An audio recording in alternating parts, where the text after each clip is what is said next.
twongeye kubasuza kandi tubaye ikaze mu makuru agezweho muri aka kanya. Njye nitwa Jabo Marashimba, ikaze mu makuru ari kuvuga muri uyu mwanya turi kuvugana.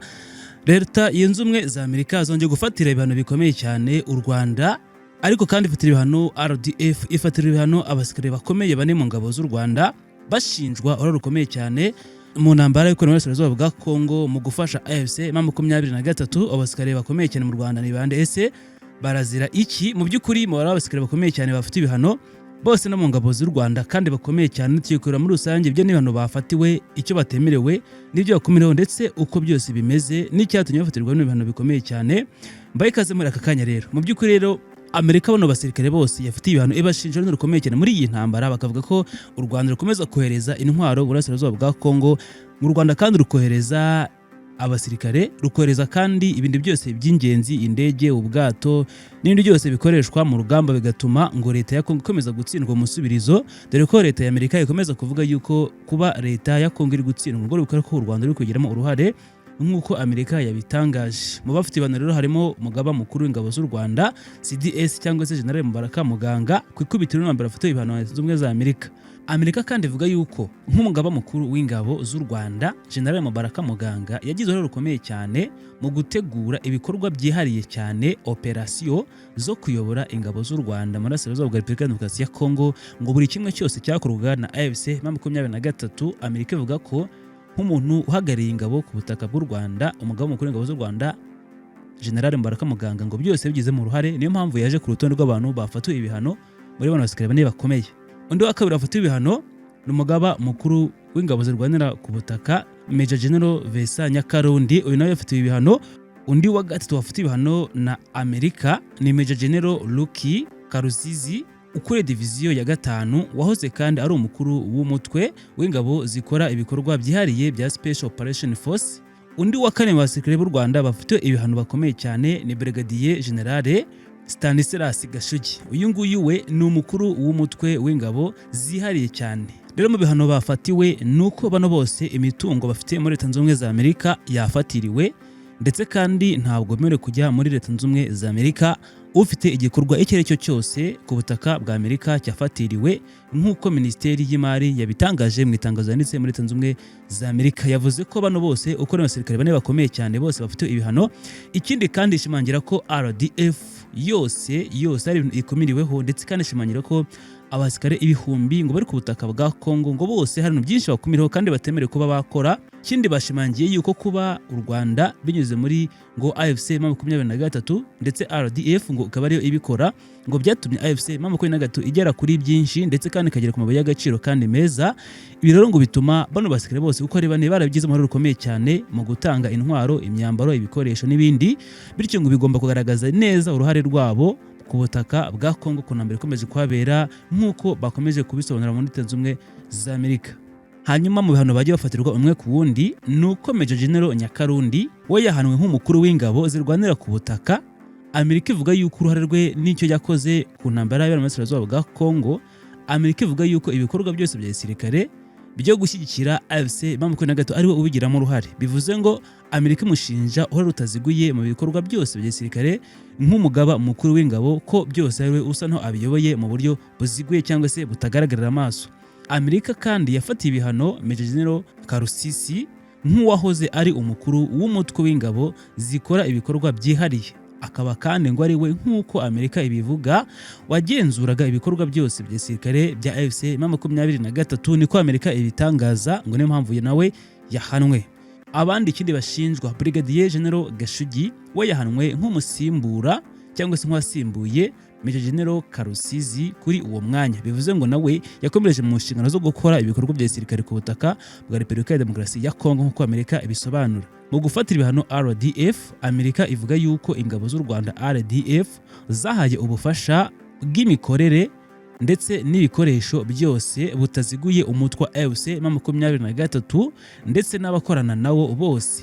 Ndetse kandi ngo RDF ngo yinjiye ku butaka bwa Kongo ngo mu ntambara ikomeje kuhabera, nk'uko Amerika ibisobanura.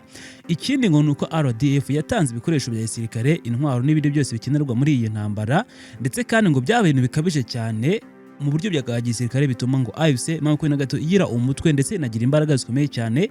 Ikindi ngo yahawe indege ntoya iza drone n'izindi z'intambara, ihabwa imyambaro, abapilote nini bikoreshwa mu gisirikare, ngo byatumye AFC M23 ikomera nk'uko Amerika ibivuga, ngo n'impamvu yafashe ibihano kuri RDF. Amerika kandi ivuga yuko abasirikare benshi barirwa mu bihumbi kugeza ubu ngubu ngo bari ku butaka bwa Congo, aho ngo bari kurwana ku ruhande rwa AFC M23 kandi ngo bakayifasha mu kugenzura ubutaka bwariye bunini cyane ngo uyu mutwe wafashe. Amerika niko ibisobanura.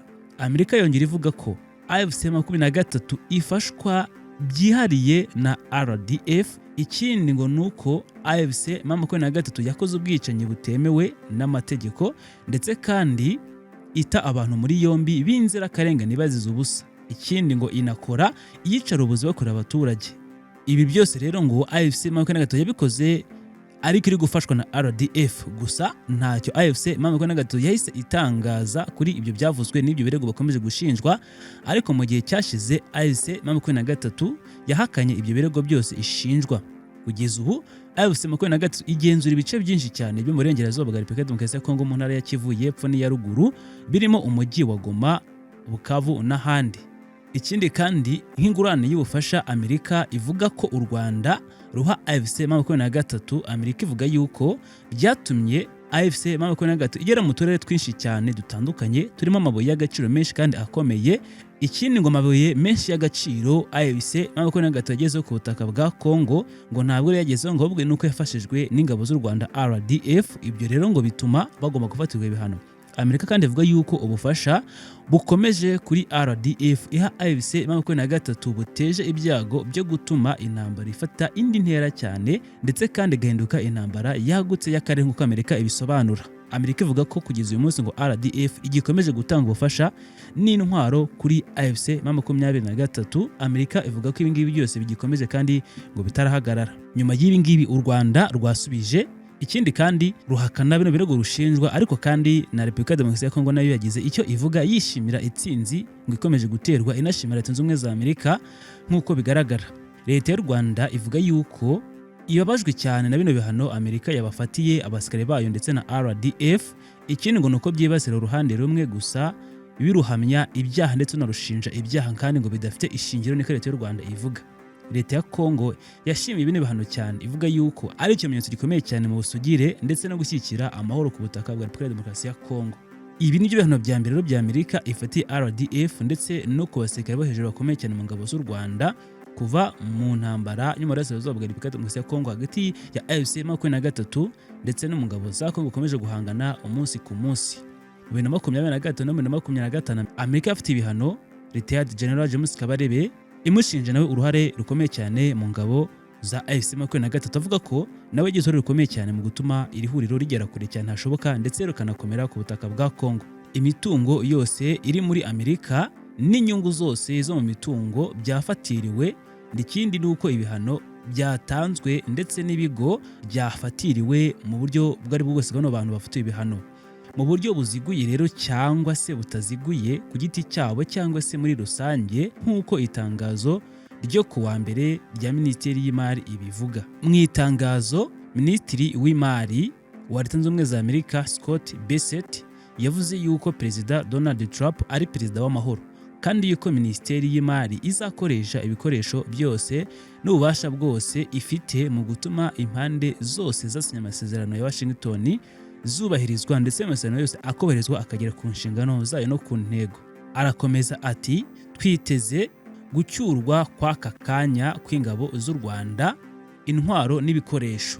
Akomeza asaba yuko ngo u Rwanda rwacyura intwaro zabwo rukazivanaho ku butaka bwa Kongo ndetse kandi rukanacyura abasirikare ku butaka bwazo bwa Kongo nk'uko Amerika ibivuga. Amerika rero yasabye u Rwanda kuvana abasirikare bayo ku butaka bwa Kongo ndetse kandi inasaba u Rwanda kuhavana ibintu byose rwahajyanye ari abasirikare, ibikoresho bya gisirikare, intwaro n'ibindi ngo rwahohereje nk'uko iri tangazo rya Minisiteri y'Imari ribivuga. Amerika kandi ivuga yuko igihe cyose bidatangiwe uruhushya n'ibigo byayo bigenzura imitungo yo mu mahanga OFS muri rusange, ubucuruzi bwose buburijwemo hagati y'Abanyamerika n'abafatiye ibihano ndetse n'ubucuruzi bwo muri Amerika cyangwa se bunyura muri Amerika burimo imitungo cyangwa se inyungu zafatiwe ibihano byose ngo ntabwo byemewe.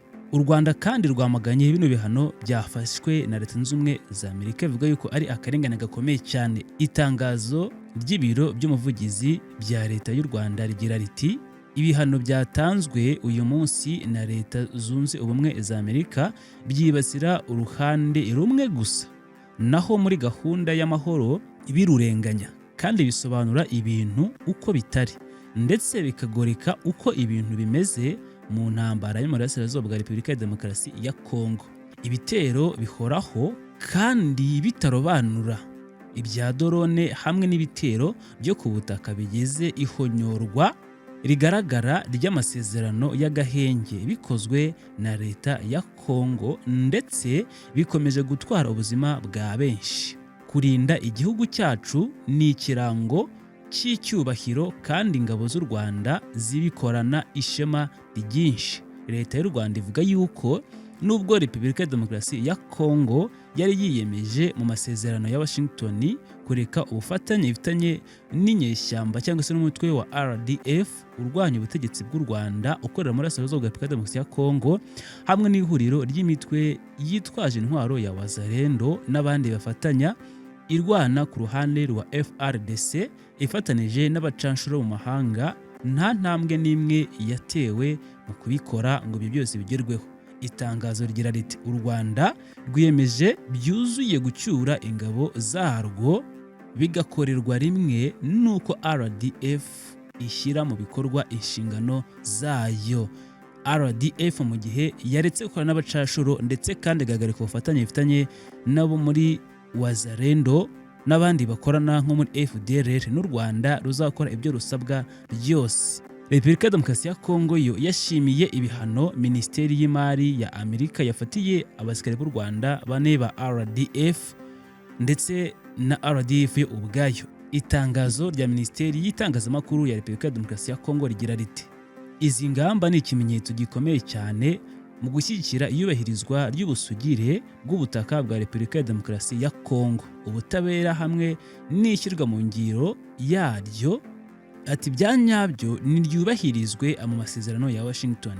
Ati izi ngamba kandi zemeza ukuntu ari ngombwa yuko ibyiyemejwe mu rwego rwa diplomasi bijyana n'uko ibikorwa bimeze ku ruhande urwo ari rwo rwose no ku rugamba. Leta iributsa yuko umutekano urambye mu burasirazuba bwa Repubulika ya Demokarasi ya Kongo bw'igihugu no mu karere k'ibiyaga bigari unyura ku guhagarika ubufasha bwose ku mitwe yitwaje intwaro, iyubahirizwa ritajenjetse ry'ubusugire bw'ihuriro hamwe n'ikurikizwa ry'amahame yo mu mategeko mpuzamahanga nk'uko Leta ya Kongo ikomeza ibivuga. Leta ya Kongo kandi yashimiye Amerika uruhare rwayo ruhoraho, umurava n'ubuyobozi bwayo mu bikorwa bigamije kugarura amahoro muri Repubulika ya Demokarasi ya Kongo no mu karere k'ibiyaga bigari.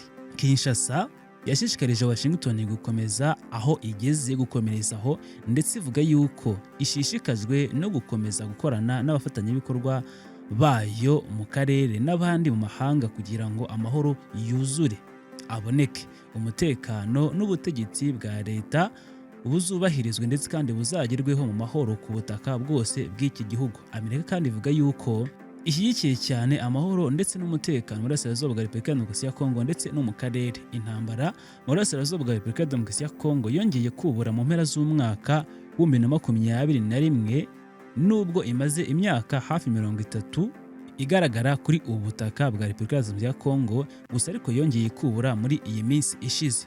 Mu ijambo yagejeje ku gihugu mu cyumweru gishize, Perezida Trump yongeye kuvuga yuko mu mezi 10 ya mbere y'ubutegetsi bwe mu mwaka ushize yarangije intambara 8 ku isi harimo n'iya Repubulika ya Demokarasi ya Kongo ndetse ngo n'u Rwanda nk'uko Trump yabivuze.